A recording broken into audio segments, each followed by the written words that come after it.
প্রিয় শিক্ষার্থীরা, আসসালামু আলাইকুম। আশা করি তোমরা সবাই ভালো আছো। তোমাদের সামনে আরেকটি ক্লাস নিয়ে আজকে আমি হাজির হয়েছি।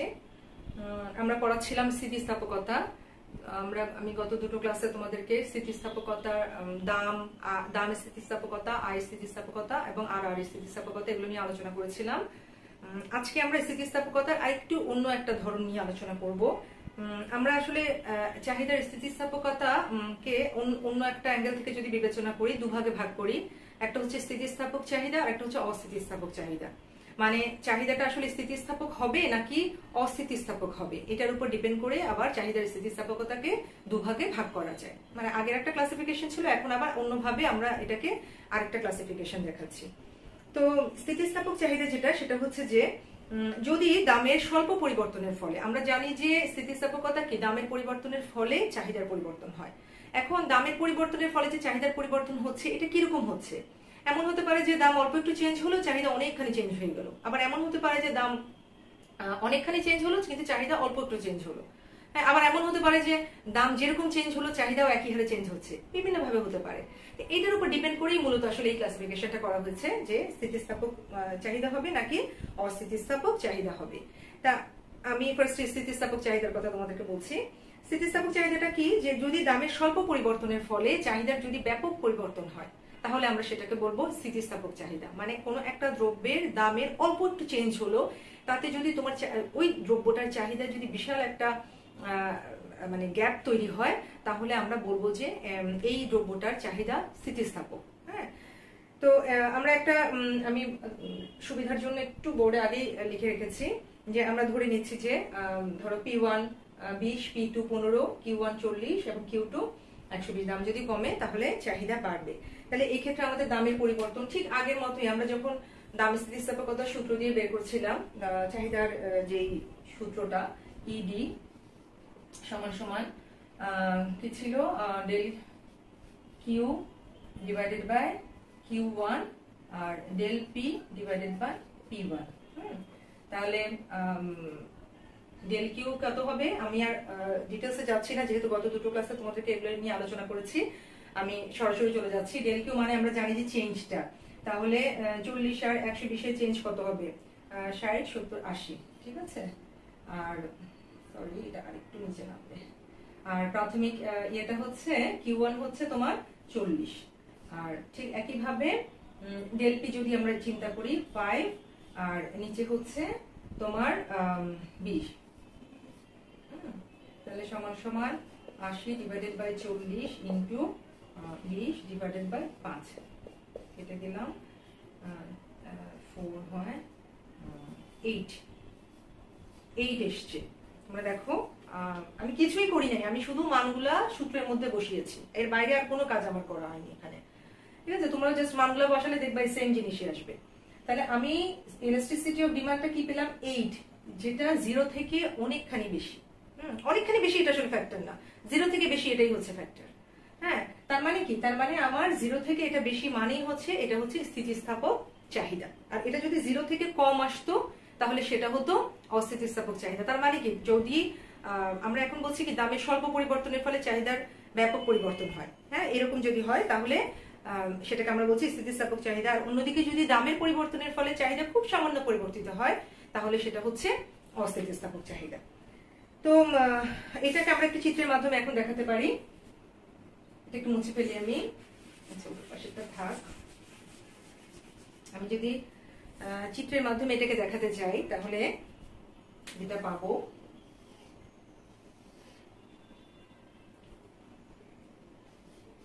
ভূমি অক্ষে কিউ দেখায়, লম্ব অক্ষে পি দেখায়। যেহেতু আমার 20 পর্যন্ত আছে, 5 10 15 20। ঠিক আছে, আর এখানে যেহেতু আমার 120 পর্যন্ত আছে, তাহলে আমি একটু বড় বড় করে ধরবো, 20 করে ধরি, 20 40 60 80 100 120। ঠিক আছে, এই হ্যাঁ আমরা আশা করি আমরা সবাই পয়েন্ট আউট করতে জানি। আমি এর আগের ক্লাসেও তোমাদেরকে বলেছি, তোমরা এতদিনে যদি কেউ নাও জেনে থাকো, অনেকদিন চলে গিয়েছে আমাদের ফার্স্ট ইয়ার প্রায় শেষের পথে, তাহলে আশা করি এতদিনে তোমরা এটা শিখে গিয়েছো তাহলে আমার প্রথমে যখন প্রাথমিক দাম P1 20, তখন আমার চাহিদা হচ্ছে 40। তাহলে এই দেখো আমার ফার্স্ট পয়েন্টটা হচ্ছে এই যে এখানে এই। আর যখন আমার দাম কমে 20 থেকে 15 হলো, দেখো তখন আমার চাহিদা বেড়ে হলো 120। তাহলে আমার এই পয়েন্টটা, সেকেন্ড পয়েন্টটা হবে, সরি, এই এখানে বি। তাহলে এখন আমি এ আর বি যদি যোগ করি, দেখো প্রায় ফ্ল্যাটার রেখাটা, কিন্তু একদম ভূমি অক্ষের সমান্তরাল না, কিন্তু ফ্ল্যাটার। হ্যাঁ, এটাকে কি বলে আসলে, বাংলাটা ঠিক মাথায় আসছে না। একটা ফ্ল্যাটার রেখা আমরা পাচ্ছি। হ্যাঁ, সমানও আমি ঠিক বলবো না। তো এটা ব্যাপারটা কি, দেখো এই যে সামান্য একটু পরিবর্তন হলো আর এখানে চেঞ্জটা হয়ে গেল অনেক বেশি। এই কারণে এই রেখাটা এরকম ফ্ল্যাটার রয়েছে। ঠিক আছে, তা আমরা যদি স্থিতিস্থাপক চাহিদার ক্ষেত্রে এটা যদি আমাদেরকে চিত্র এঁকে বুঝিয়ে বলতে বলা হয়, তখন আমরা সুন্দর করে এরকম করে, জিনিসটা আসলে একেবারেই সহজ। আমি তো বললাম প্রথম কনসেপ্টটা যদি তোমরা দাম স্থিতিস্থাপকতার কনসেপ্টটা যদি বুঝতে পারো, তাহলে আসলে পরের কনসেপ্টগুলো আস্তে আস্তে তোমাদের কাছে অনেক ইজি হয়ে যাবে। এটা হচ্ছে আমাদের মোটামুটি স্থিতিস্থাপক চাহিদা। আচ্ছা, এই স্থিতিস্থাপক চাহিদা সাধারণত বিলাস জাতীয় দ্রব্যগুলোর ক্ষেত্রে হয়ে থাকে। মানে বিলাস জাতীয় দ্রব্যের ক্ষেত্রে দেখবা যে তোমরা বাজারে হয়তো যেমন রঙিন টিভির দাম হয়তো একটু কমলো আর অনেকখানি চাহিদা বেড়ে গেল। মানে এটা আসলে মানুষের একটা টেন্ডেন্সি আর কি। যে আর অস্থিতিস্থাপকটা নর্মালি নিত্য প্রয়োজনীয় দ্রব্যের ক্ষেত্রে হয়, যে দামের মানে বাড়া কমায় আসলে আমাদের যে দ্রব্যগুলোর কোনো চাহিদা চেঞ্জ হয় না। যেমন ধরো লবণ, আমি বাজারে দাম বাড়লেও যে লবণ ভোগ করবো, বাজারে দাম কমলেও একই লবণই ভোগ করবো। কিংবা ঔষধ, কিংবা ধরো ভাতের চালের কথাও তুমি বলতে পারো এক সেন্সে, কারণ আমি যতটুকু ভোগ করি ততটুকুই ভোগ করবো। হয়তো একটু আপ ডাউন হবে, হয়তো ভালো কোয়ালিটি খারাপ কোয়ালিটির ব্যাপার আসবে, তবে সবচেয়ে অস্থিতিস্থাপক চাহিদা সবচেয়ে ভালো উদাহরণ হচ্ছে লবণ, ঔষধ, এগুলো। তো যাই হোক, আমরা স্থিতিস্থাপক চাহিদা মোটামুটি একটা ভালোভাবে বুঝলাম। এখন আমরা যদি অস্থিতিস্থাপক চাহিদার ক্ষেত্রে যাই, তাহলে কি হবে দেখো। অস্থিতিস্থাপক চাহিদায় কি হবে, আগে একটু সংজ্ঞাটা দিয়ে নেই তোমাদেরকে। অস্থিতিস্থাপক চাহিদা হচ্ছে যে দামের পরিবর্তনের ফলে যদি চাহিদার তেমন কোনো পরিবর্তন না ঘটে। স্থিতিস্থাপক চাহিদা কি ছিল, দামের স্বল্প পরিবর্তনের ফলে বা দামের পরিবর্তনের ফলে চাহিদার যদি ব্যাপক পরিবর্তন ঘটে, সেটা হচ্ছে আমার স্থিতিস্থাপক চাহিদা। আর দামের পরিবর্তনের ফলে যদি চাহিদার তেমন কোনো পরিবর্তন না ঘটে, ওই যে একটু আগে বললাম লবণ, যে দামের পরিবর্তন হলেও আমার কিন্তু চাহিদা খুব একটা পরিবর্তিত হবে না, তাহলে ওইটা হচ্ছে আমার অস্থিতিস্থাপক চাহিদা। তো ঠিক আগের মতো করেই আমরা যদি একটা এরকম মানে P1 P2 দিয়ে আমরা যদি এরকম মান বসাই, আমি পেয়ে যাব একটা ইয়ে। আমি জাস্ট তোমাদেরকে একটা, আসলে তোমাদের বইয়ে এগুলো দেওয়াই আছে, তোমরা নিজেরা পড়লে আশা করি বুঝতে পারবে, সমস্যা খুব একটা হবে না। আমি শুধু তোমাদেরকে একটু চিত্রটা দেখিয়ে দিই। আমি আর ওই তোমাদের বের করে দেখাচ্ছি না, তোমরা এটা নিজেরা বাসায় করবে। আমি শুধু চিত্রটা কিরকম হবে আমি শুধু ওটা একটু দেখিয়ে দিচ্ছি তোমাদেরকে। এই চিত্রটা হবে এইরকম, মানে যেহেতু দামের মানে ব্যাপারটা এরকম আর কি। 40 তো ধরো এটা খুব একটা পরিবর্তিত হলো না। হ্যাঁ, দাম দাম ধরো অনেকখানি কমে গেল, 20 টাকা থেকে 5 টাকা হলো, কিন্তু চাহিদা দেখা গেলো 40 থেকে হয়তো 60 টাকা হলো। হ্যাঁ, এরকম যদি হয় ধরো 5, 10, 15, 20, হ্যাঁ এরকম যদি হয়, আর এখানে ধরো 10, 20, 30, 40, 50, 60, হ্যাঁ কিউ, আর এদিকে পি। তাহলে 20 যখন, তখন 40, ঠিক আছে। আর যখন 5 হলো দেখো, তখন হলো 60। এটা হচ্ছে এ এবং এটা হচ্ছে বি। তাহলে রেখাটা দেখো কিরকম হচ্ছে, রেখাটা কিন্তু খাড়া, অনেকখানি খাড়া। আগেটা যেরকম ফ্ল্যাটার ছিল, এটা কিন্তু ওরকম ফ্ল্যাটার না, এটা কিন্তু অনেকখানি খাড়া হয়ে গেছে। হ্যাঁ, ডিফারেন্স এই জায়গায়। তোমাদেরকে যদি একটা সৃজনশীল একটা প্রশ্ন দেয়, একটা এরকম চিত্র দেয়, তুমি ফার্স্টে চিত্র দেখেই কিন্তু তুমি বুঝে ফেলবে যে এটা আসলে স্থিতিস্থাপক চাহিদা নাকি অস্থিতিস্থাপক চাহিদা। কিভাবে বুঝবে, এই যে চিত্রটা দেখে বুঝবে। এই যে দামে অনেকখানি পরিবর্তন হলো কিন্তু চাহিদার অল্প একটু পরিবর্তন হলো, তাহলে রেখাটা হয়ে গেছে খাড়া। আর যদি দামের অল্প একটু পরিবর্তনে চাহিদা অনেকখানি পরিবর্তিত হয়ে যায়, তাহলে রেখাটা হয়ে যাবে ফ্ল্যাটার।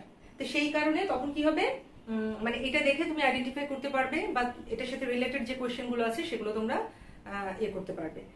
আর তোমাদের এই স্থিতিস্থাপক চাহিদা এবং অস্থিতিস্থাপক চাহিদা সাধারণত পার্থক্য হিসেবে আসে, যে পার্থক্যগুলো লেখো। তো তোমরা যদি সুন্দর করে মোটামুটি উদাহরণ দিয়ে এবং মানে সূত্রের মাধ্যমে বের করে দিতে পারো, এবং এরকম একটু চিত্রের মাধ্যমে যদি বলে দিতে পারো, আমার মনে হয় গতে থাকুক বা ঘতে তো নর্মালি থাকে না, গতে থাকে, 3 এ 3 তোমরা ইজিলি পেয়ে যাবে। একেবারে অনেক ডিটেলসে আসলে 3 নাম্বারের জন্য এত ডিটেলসে লেখার আসলে আমার মনে হয় না দরকার আছে। তো এই হচ্ছে মোটামুটি মানে আমাদের স্থিতিস্থাপকতার যে জিনিসগুলো ছিল সেই জিনিসগুলো। তো তোমরা আশা করি বাসায় একটু ভালো করে পড়াশোনা করবে। আর স্থিতিস্থাপকতা আমি আগেও বলেছি, এখনো বলছি, একটু কঠিন বা একটু জটিল। মানে অন্যগুলো যতখানি সহজে তুমি ধরতে পারবে, এটা ধরতে একটু সময় লাগবে। তো ওই জন্য তোমাদেরকে একটু বারে বারে এগুলোকে পড়তে হবে।